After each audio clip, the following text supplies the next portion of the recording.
Hello.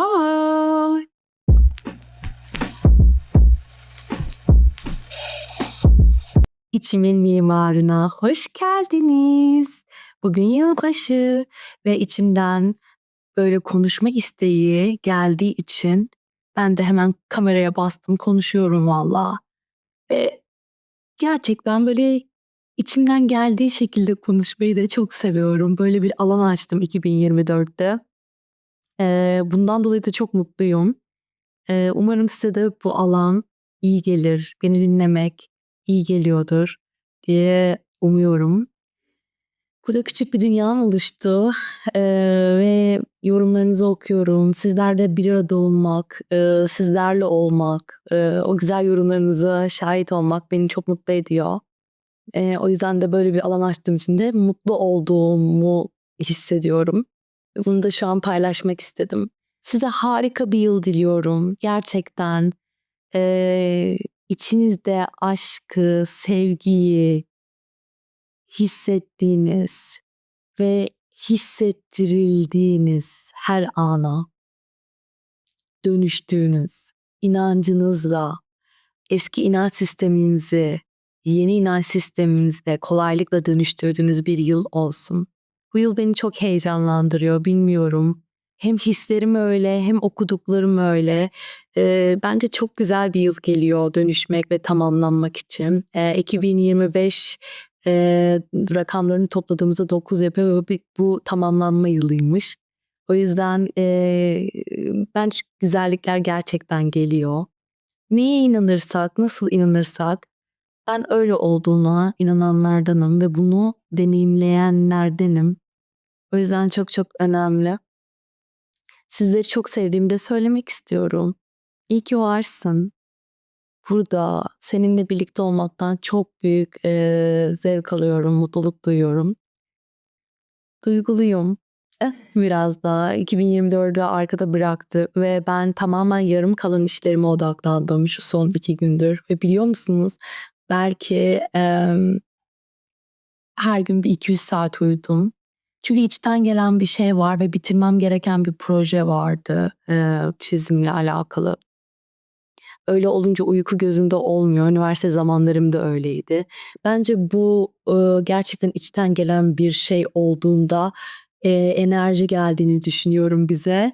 Ayrıca ve uyku gözüm görmüyor. Şu an gerçekten hiç uykum da yok. Gün içinde de gelmedi. Biraz benim uykuyla da aram böyle olduğu için belki de daha rahat ediyorum. Bilmiyorum. Yani güzel. Hayat bence yaşamaya değer. Evet, 2024 kolay bir yıl olmadı. Ya da 2023 de kolay olmadı. 2022 de olmadı. Bir yerler her zaman tabii ki bizi zorluyor. Ya da işte 2024'e geçince 2023 daha göze geliyor. Sonra 2024 bitiyor. Ay diyoruz. Hep bunu duyuyorum bir de yani 2024 daha işte iyi geçecek derken kötü geçti falan. Yorumlarımız bitmez bizlerin. İnsanoğlunun yorumları bitmez. Evet yani bitmesin zaten. Niye bitsin ki? Hayat yorumlamakla, yaşamaktan, konuşmaktan, zevk almaktan ibaret. Tabii ki de bazen dikkat edeceğiz. Konuştuğumuz, düşündüğümüz, söylediğimiz şeyler. Bunların her zaman ara ara da söylüyorum. Önemli. Ama yaşıyorsak her şeyi yapacağız ya. Yani doğru yanlış yok. Herkes kendine göre yaşıyor bu hayatta. O yüzden kalbimize göre yaşıyoruz aslında. Farkında değiliz. Olması gerekenler oluyor. Biz öğreneceğimizi öğreneceksek oradan öğrenmeden geçemiyoruz. O işin kestirme yolu yok. Şuradan gideyim de aman orayı geç. Yani orayı da halletmeyi vereyim. Aman ruhum bunu da halletmeyi versin canım diyebileceğimiz bir lükste değiliz. Çünkü amacımız bu. Bu amaca böyle farkındalığım geliştikçe çok farklı bakar oldum. O yüzden belki eskiden yaşamın anlamını sorgularken şu an bu yaşam bana inanılmaz anlamlı geliyor. Ve bir şey söyleyeyim mi? Çok zorlandığım yerler var bu haliyetten yani hayatında şu anda. Beni çok çok zorlayan, Tabii ki paylaşamadığım, kendime özel olan, çok zorlayan yerlerim de var. Ona rağmen, çok tatlı geliyor bana. Eee, bu hayat nasıl bakarsak öyle gördüğümüz bir illüzyondan ibaret. O yüzden, ben o güzel gördüğüm gözlükleri takmak istiyorum. Eee, şu anda, şimdi de anı yaşamayı hatırlata hatırlata gidiyorum her gün. Çünkü çok değerli, çok kıymetli. Eee, öyle bir şey ki zihnimiz. Hemen geçmişe gidebiliyoruz ya da gelecek endişesine düşebiliyoruz. Özellikle şu 2025'e şimdi yaklaşırken hatta olacak birazdan gireceğiz. Emm, yani tabii ki de bunlar daha fazla insana geliyor bence ve zihin daha çok devreye giriyor. Emm, yaş konusu devreye giriyor. "Ay, bu sene de bitti, şu yaşa girdim." falan meseleleri var. Ama ben biliyor musunuz mesele etmiyorum yaşı. Çünkü ben kendi yaşımı da saymıyorum. Ara ara, işte, soranlar olunca öğrenmiş oluyorum kendi yaşımı tekrardan. Anne babamın yaşını bile bilmiyorum, emin olun. Çünkü oralar beni ilgilendirmiyor ya da arkadaşlarımın yaşını bilmiyorum. Ben Ece'nin mesela geçen gün onu söyledim. Kaç yaşında olduğunu bilmiyorum. Kaçlı olduğunu bilmiyorum.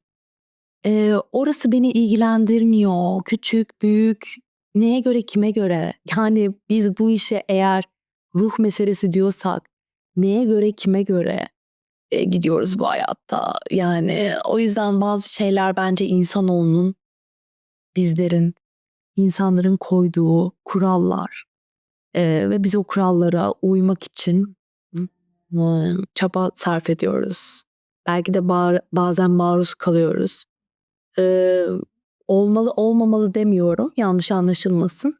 Bir toplulukta yaşıyorsak bir düzen için evet bu gerekli ama bazı yerler de bence bizi, orada zorluyor.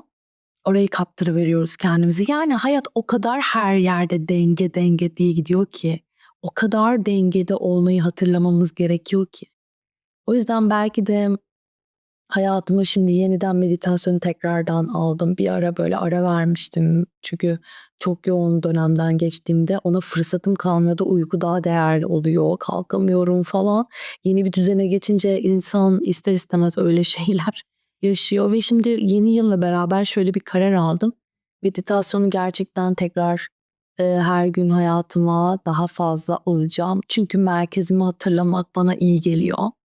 Belki size de iyi gelir. Bu arada zaman zaman şunu söylüyorum mesela, yani o 5 dakika, meditasyonda kalmak o kadar zor ki bazen. O kadar uzun geliyor ki ve yapamıyoruz. Yani o yüzden yavaş yavaş 1 dakikalar, 2 dakikalarla başlayabiliriz. Önemli olan sadece adım atmak belki de.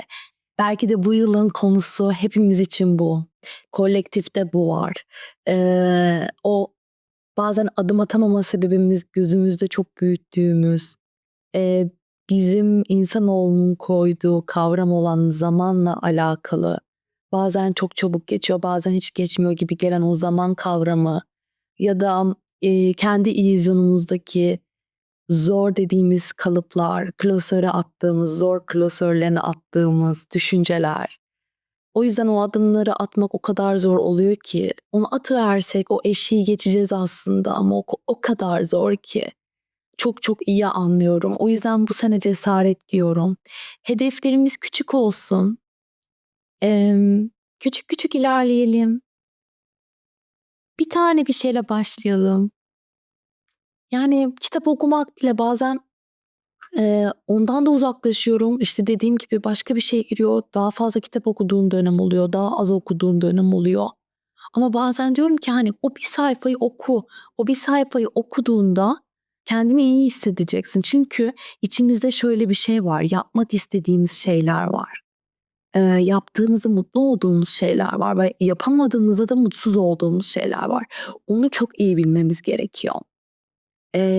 Ama bunu iyi bilirken de eğer kendi kapasitemizin üstünden yani atıyorum 15 tane işi bir güne sığdırmaya çalışıp kendimizi süper kadın, süper adam gibi yapmaya çalışıyorsak orada da denge kaçıyor.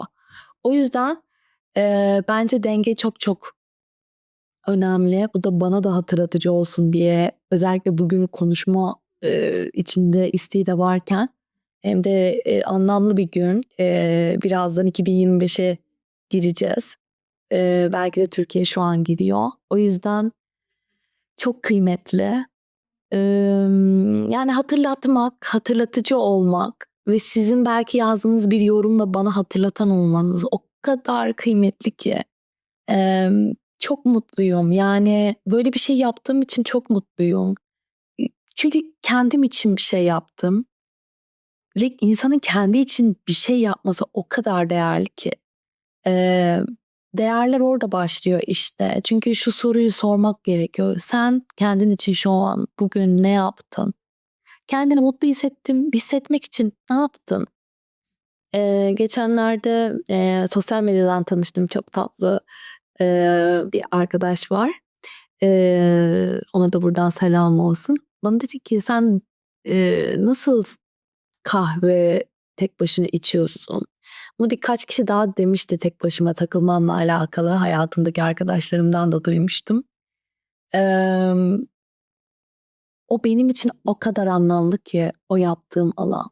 Tabii ki bunu nasıl yaptım ve böyle bir şekilde kendimi nasıl oluşturdum diye baktığımda oraya da sormak istedim açıkçası.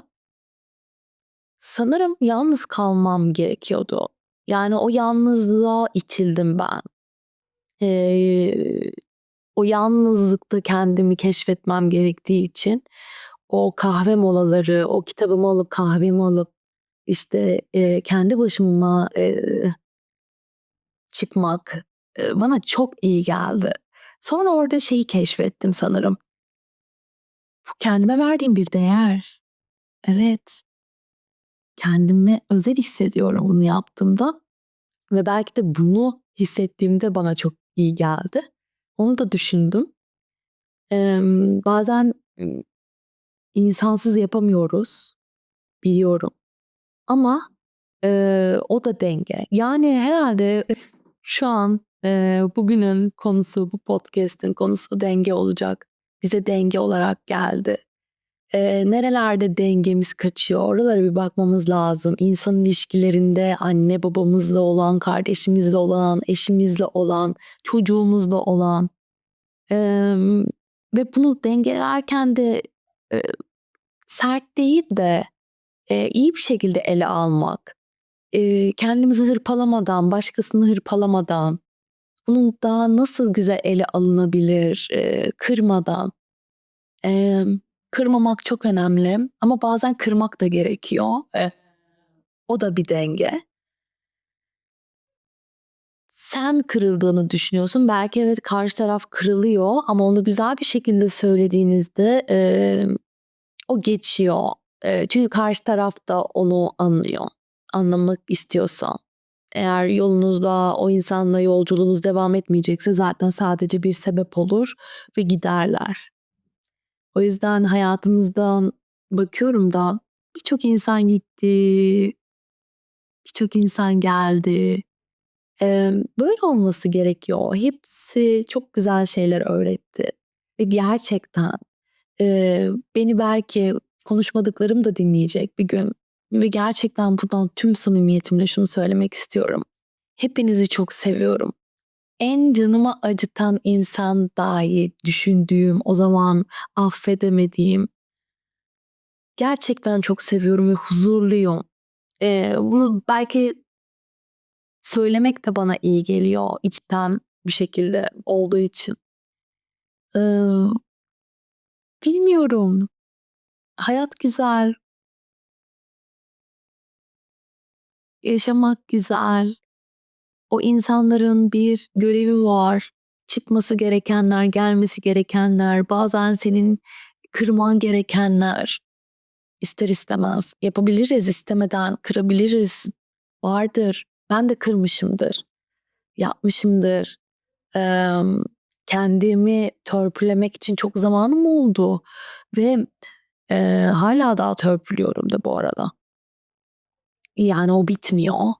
Eee, Gerçekten şu anki Azra'ya gelene kadar birçok yerlerden geçtim. Şu an, anne babam izliyorsa onlar beni çok iyi anlar kardeşim. anneannem, ailem. Eee, O yüzden gerçekten, Azra'nın yolculuğu, şu an kendim olduğum için bunu konuşuyorum çok rahatlıkla, birçok yerlerden geçti. Şu anki bene teşekkür ederim. Belki 2025'in sonunda yaptığım Azra, ki belki değil, çok başka şeyler olacak. Başka konular olacak. Konularımız değişiyor gün ve gün. Ne mutlu ki de değişiyor. Hep aynı konuda açıkçası kalmak da istemezdim bana sorarsanız. Siz ne düşünürsünüz bilmiyorum ama yani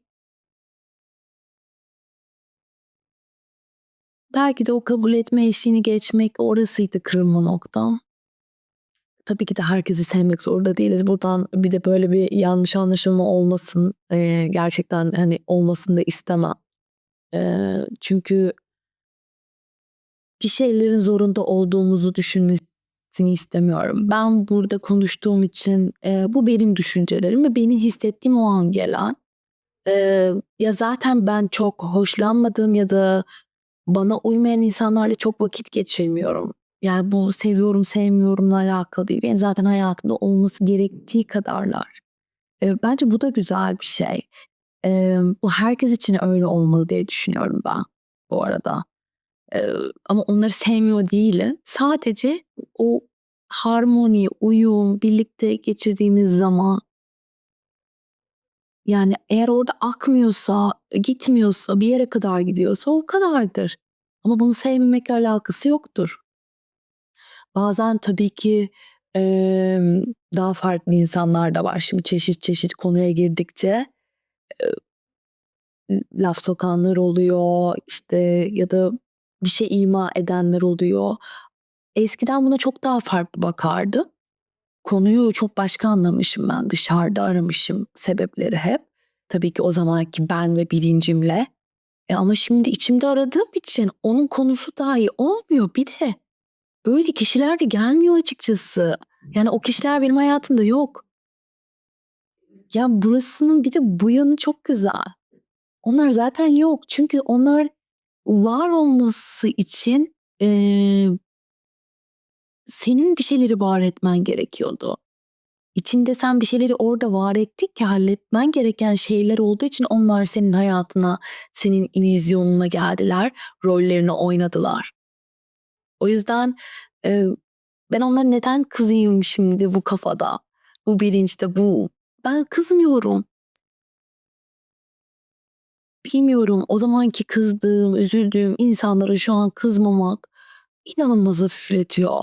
Tabii ki bunun için çok kendim çalışmalar yaptım, meditasyonlar yaptım, işte yurt dışındaki eğitimlere katıldım, Türkiye'deki eğitimlere katıldım. Zaten kozmik enerjiyle de ayrı bir çalışmam var. Düşünce sistemini çok farklı ele aldım. Bunun için çok okudum, çok böyle seminerlere katıldım. İşte dediğim o yılbaşı niyetindeki o eski düşünce kalıplarımızı değiştirme yeri burası aslında. O da ne oluyor biliyor musunuz? Yavaş yavaş oluyor. Şeye benzetiyorum ben. Bir diyete başlıyoruz ya, ya hemen kilo vermiyoruz ve hemen vücut buna alışmıyor. Ne oluyor? Zamanla vücut o dengeye geliyor ve sonrasında da senin eskiden yediğin şeyleri böyle deli gibi daha fazla, işte 2 tabak yediğin şeyi sen 2 tabak yiyemiyorsun artık. Artık çünkü orada sen bir şey kırdın, hallettin, bilincin değişti. Aynı şey bizim eski düşünce kalıplarımızla da alakalı. O yüzden, eee, bunun dönüşmesine bugün niyet ediyorum hepimizin adına. Hepimiz için. Bunu yapabiliriz. 1 gün, 2 gün, 3 gün, 4 gün, 5 gün ama hiç önemli değil. Başa da dönebiliriz. Kaç kere başa döndüm, kaç kere, nasıl başa döndüğümü size anlatamam. Yapamıyorum dedim yani, yapamıyorum. Bu düşünce sistemine geçemiyorum. Ama geçiyorsun. Neden? İç konuşma sesine, o zihnin sesine çok iyi bak oralara.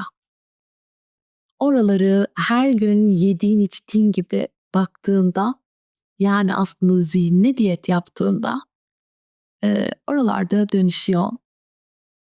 O yüzden bu niyetimi de bugün buraya bıraktım. Umarım beğenirsiniz niyetlerimi. Gerçekten eee, böyle etkileşimde olmak istiyorum. Sizlerle de yorum yapabilirsiniz. Sevinirim. Kendinize çok çok iyi bakın. Sevgiyle kalın, aşkla kalın. Harika bir yıl oluyor eminim ve kendimize inanalım ve güvenelim ve isteyelim yeter ki. Sevgiler.